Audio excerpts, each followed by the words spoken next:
샬롬. 아침마다 함께 말씀으로 묵상하시며 하루를 시작하시는 동역자 여러분, 오늘도 복되고 좋은 날이 밝았습니다. 오늘도 주의 말씀으로 승리하시기 바랍니다.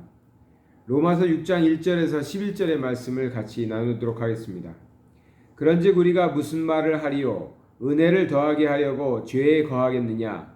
그럴 수 없느니라. 죄에 대하여 죽은 우리가 어찌 그 가운데 더 살리요?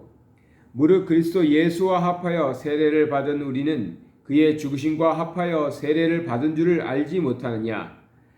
그러므로 우리가 그의 죽으심과 합하여 세례를 받음으로 그와 함께 장사되었나니 이는 아버지의 영광으로 말미암아 그리스도를 죽은 자 가운데서 살리심과 같이 우리로 또한 새 생명 가운데서 행하게 하려 함이라.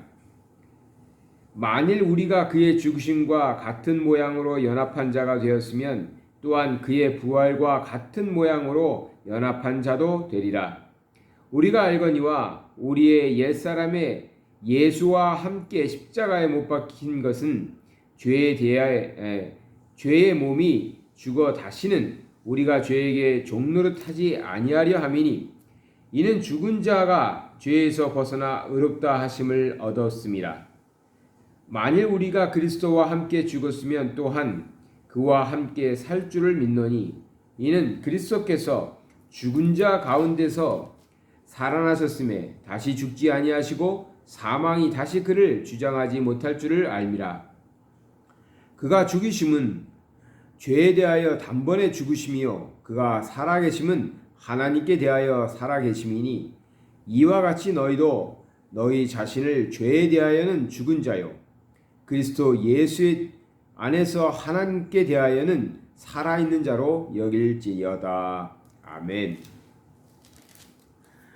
오늘 6장의 말씀도 계속해서 우리가 예수 그리스도를 통해서 하나님의 자녀가 되고 하나님의 자녀로서 이제는 죄의 종노릇하는 사람들이 아니라 하나님의 자녀답게 살아가는, 하나님의 자녀답게 사는 모습을 계속해서 강조하고 있습니다. 근데 여기서는 율법이나 이런 것을 얘기하는 것이 아니라 살아가는 모습을 좀 더 구체적으로 얘기하고 있습니다. 4절을 보면요. 그러므로 우리가 그의 죽으심과 합하여 세례를 받음으로 그와 함께 장사되었나니 이는 아버지의 영광으로 말미암아 그리스도를 죽은 자 가운데서 살리심과 같이 우리로 또한 새 생명 가운데서 행하게 하려 함이라. 이것이 하나님께서 우리를 구원하신 목적입니다. 마지막에 우리로 또한 새 생명 가운데서 행하게 하려고 우리를 예수님이 죽으셨던 것처럼 죄에 대하여는 우리도 죽고 또 세례를 통하여 우리를 다시 살리셔서 어떻게 한다? 새 생명 가운데서 살게 한다라는 것입니다. 또 7절을 볼까요? 이는 죽은 자가 죄에서 벗어나 의롭다 하심을 얻었음이라 했습니다. 이제 우리는 더 이상 죄에 대해서 끌려다니는 사람이 아니라는 겁니다. 그 앞에 6절 마지막에도 이렇게 돼 있잖아요. 우리가 죄에게 종노릇하지 아니하려 함이니 하나님의 자녀들은 더 이상 죄에 대해서 종노릇하거나 끌려다니는 그런 사람이 되지 않아야 된다는 것입니다. 죄에 대해서 끌려다니지 않게 하기 위해서 쉽게 말하면 죄 짓지 않게 하기 위해서 하나님은 우리를 따로 구분하여 우리 예수님이 십자가에서 죽으신 것처럼 죄에 대하여 죽으신 것처럼 우리도 주와 함께 죄에 대하여는 죽게 하신 것입니다. 또 10절과 11절을 마저 보고 말씀드리죠. 그가 죽으심은 죄에 대하여 단번에 죽으심이요. 예수 그리스도께서 죽으신 것도 죄에 대해서 죽으셨다고 했어요. 그가 살아계심은 하나님께 대하여 살아계심이니 이와 같이 우리도 우리 자신을 죄에 대하여는 죽은 자여 그리스도 예수 안에서 하나님께 대하여는 살아있는 자로 여길지니라 했습니다. 그러니까 우리는 어떠한 태도를 가지고 살아가야 하는가 이 말씀인데 예수님께서 십자가에서 죽으심으로 죄의 문제를 해결하셨습니다.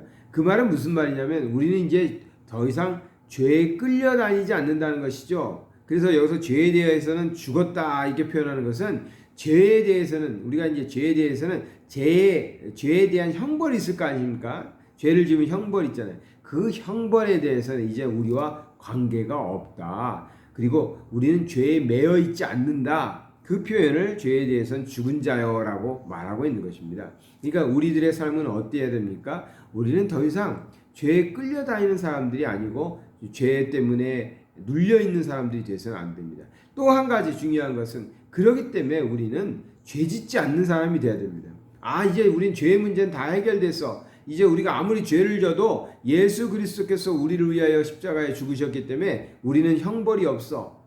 맞는 말입니다. 그러나 그것은 온전한 말은 아닙니다. 정말 하나님께서 우리를 위하여 아들 독생자를 이 땅에 보내셔서 죽기까지 우리를 사랑하셨다는 그 사실을 안다면, 또 그것을 믿는다면 결코 우리는 그러한 배짱을 부릴 수는 없습니다. 그래서 우리는 어떠한 태도로 살아야 됩니까? 죄 짓지 않아야죠. 죄를 멀리해야 됩니다. 우리 안에서, 우리 성품 속에서, 또 우리의 삶 속에서 하나님이 싫어하는 그 죄를 멀리하도록 해야 됩니다. 또 어떻게 해야 됩니까? 하나님께 대하여는 살아있는 자로 여길지니라 했죠. 하나님께 대하여는 살아있는 사람으로 살아야 됩니다. 하나님께 대하여 살아있다는 건 뭐겠어요? 하나님의 뜻대로 사는 사람이죠. 하나님의 말씀대로 사는 사람입니다.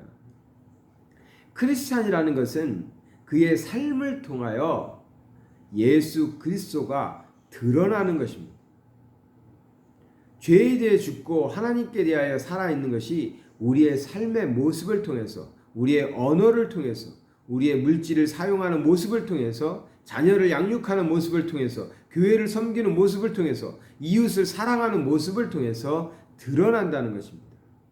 그러한 우리의 모습 속에서 죄는 죽고 하나님께 대하여는 살아있는 모습이 있어야 된다는 것입니다. 그러니까 죄에 대하여 죽었다는 것은 죄의 형벌과 관계가 없다는 말도 있고요. 또 하나는 더 이상 우리가 죄 짓지 않는다는 것입니다.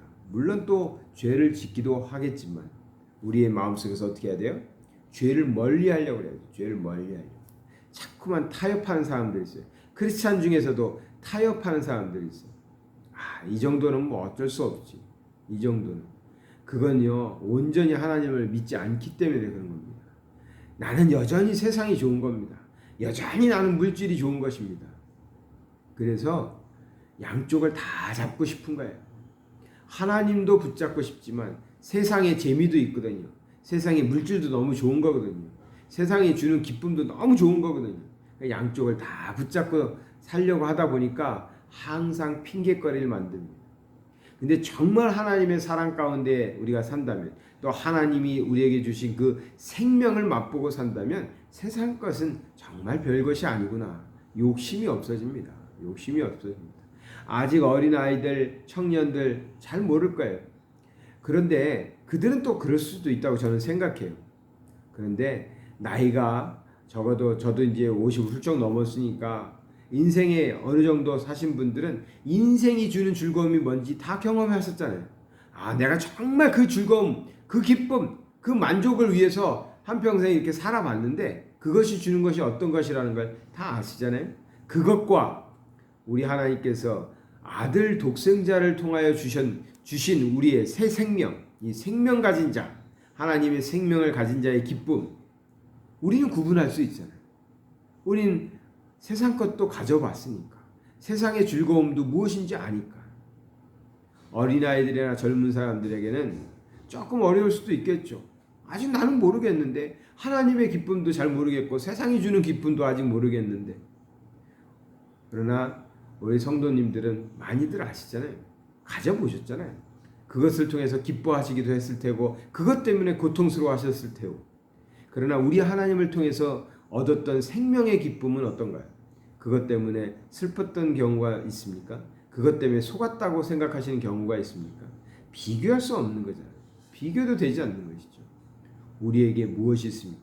아직도 우리는 죄에 대해서 죄에 끌려다니는 그런 삶을 삽니까? 아니면 예수 그리스도를 통해서, 예수님의 부활을 통해서 우리에게 주어진, 우리에게 허락된 하나님의 생명을 누리는 자로 살아가고 있습니까? 우리가 삶 속에서 꼭 하나님 안에서 생명 가진 자로, 살아있는 자로 살아갈 수 있기를 바랍니다. 우리의 삶 속에서 그 모습들이 드러나고 또 우리가 서로 고백하고 다른 사람들이 볼 때 참 저들은 하나님 안에서 생명력 있게 살아가는 사람들이다. 하나님의 생명을 가지고 살아가는 사람들이다. 이런 고백을 들을 수 있는 우리 성도님들 되시기 바랍니다. 오늘도 주 안에서 승리하세요.